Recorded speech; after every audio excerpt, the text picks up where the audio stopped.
So hello everyone, आप सभी कैसे। मैं आशा करता हूँ आप सब ठीक होंगे और मस्त होंगे, क्योंकि आज यह वीडियो देखने के लिए आप मस्त होंगे तभी तो आए होंगे। हाँ, तो आज हम बात करते हैं गोलीय दर्पण द्वारा बने प्रतिबिंबों का निरूपण। यह टॉपिक क्लास 10th में इतना महत्वपूर्ण है कि हर साल यूपी बोर्ड में हर साल लगभग हर एक सेट में पूछा जाता है कि प्रतिबिंबों का निरूपण कैसे किया जाता है।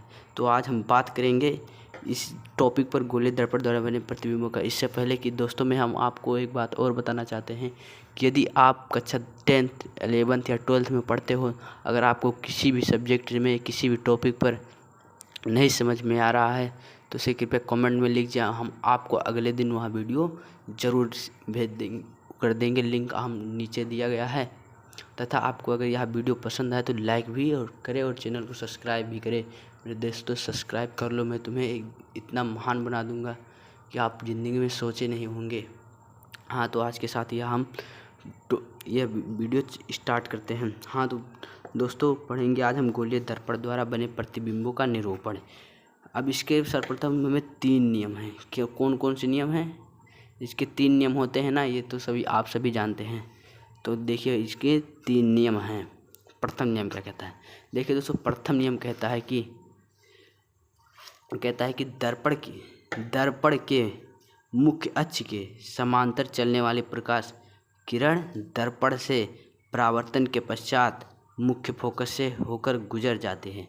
मैं जानता हूं दोस्तों कि आपको समझ में नहीं आया होगा, हमें फिर से बता दूं। कोई दर्पण है, उसके मुख्य अक्ष के समांतर, यानी कि जैसे देखिए, मान लीजिए ये दर्पण है, ये कोई दर्पण है,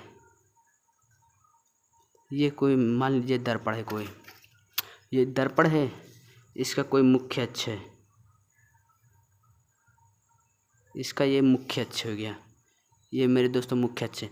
हाँ, तो दर्पण के मुख्य अक्ष के समांतर चलने वाले प्रकाश किरण, कोई ये किरण है, देखिए, ये देखिएगा दोस्तों, कोई प्रकाश किरण, चलने वाले प्रकाश किरण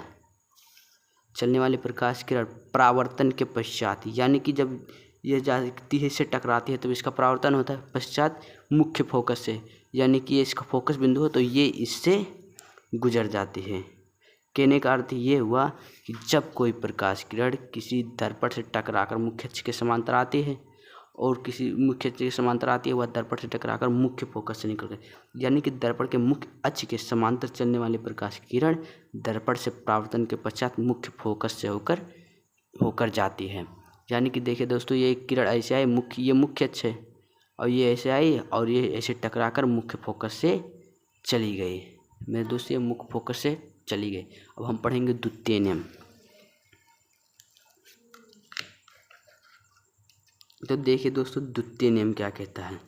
द्वितीय नियम कहता है कि दर्पण की मुख्य फोकस से होकर जाने वाली प्रकाश किरण दर्पण से परावर्तित होकर मुख्य अक्ष के समांतर हो जाती है। अब ये देखिए मेरे दोस्तों, ये उसके जस्ट उल्टा कर दिया, यानी कि इसके जस्ट उल्टा कर दिया। जैसे ये कोई दर्पण है, ये मान लीजिए ये कोई दर्पण है, देखिए दोस्तों, ये कोई दर्पण है, ये दर्पण है और ये इसका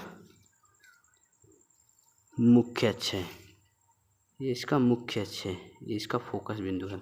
अब ये क्या कह रहे हैं, देखिए सुनिए, बहुत अच्छा टॉपिक है। ये कह रहा है दर्पण की मुख्य फोकस से होकर जाने वाली प्रकाश किरण, कोई प्रकाश किरण है, ये दर्पण के मुख्य फोकस से होकर जा रही है। किधर से जा रहे हैं? दर्पण के मुख्य फोकस से होकर जा रहे, दर्पण से परावर्तित, ये लीजिए, अब दर्पण से परावर्तित होकर मुख्य अक्ष के समांतर हो, यानी कि ये देखिए दर्पण के समांतर हो गई। कहने का अर्थ यह है कि जब कोई प्रकाश किरण फोकस से आती है तो ये मुख्य अक्ष के समांतर हो जाती है। यही द्वितीय नियम इसका कहता है, यानी कि दर्पण की मुख्य फोकस से होकर जाने वाली प्रकाश किरण दर्पण से परावर्तित होकर मुख्य अक्ष के समांतर हो जाती है।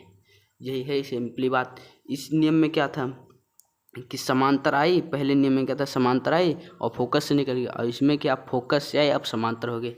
हम पढ़ेंगे तृतीय नियम में दोस्तों, तृतीय नियम।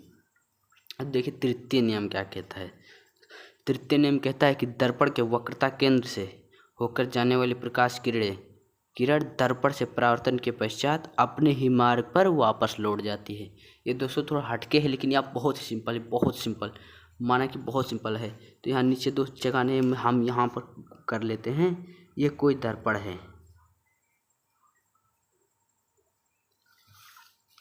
ये इसका मुख्य अक्ष है, ये इसका मुख्य फोकस है, इसका वक्रता केंद्र है एफ, ये सी, वक्रता केंद्र सी से प्रदर्शित करते हैं। ये कह रहा है कि दर्पण के वक्रता केंद्र से होकर जाने वाली प्रकाश किरण दर्पण से परावर्तन के पश्चात वह अपने ही मार्ग में वापस चली जाती है। यानी कि इसका कहने का अर्थ ये है कि कोई किरण है भाई, ऐसे आ रही है वक्रता केंद्र से, ऐसे आ रही है, यानी समझ लो यहीं सी पर है, ऐसे है, ये ऐसे आएगी और पुनः ऐसे लौट कर चले जाएगी। इसका कहने का अर्थ यही कि जिस रास्ते से उसी से चले जाए। ये याद करने का सही ट्रिक मैं बताऊँ दोस्तों, तो ये होता है समांतर आई तो फोकस से जाएगी, फोकस से आएगी तो समांतर हो जाएगी, वक्रता केंद्र से आएगी तो वैसे ही लौट जाएगी, सी से आएगी तो वैसे लौट जाएगी। तो आशा करता हूँ कि आपको यह वीडियो पसंद आएगा। अगर आपको यह वीडियो पसंद आया हो तो कृपया लाइक करें और चैनल को सब्सक्राइब करना ना भूलें, और जाते जाते कमेंट कर ज़रूर कीजिएगा कि यह वीडियो आपको कैसा लगा मेरे दोस्तों।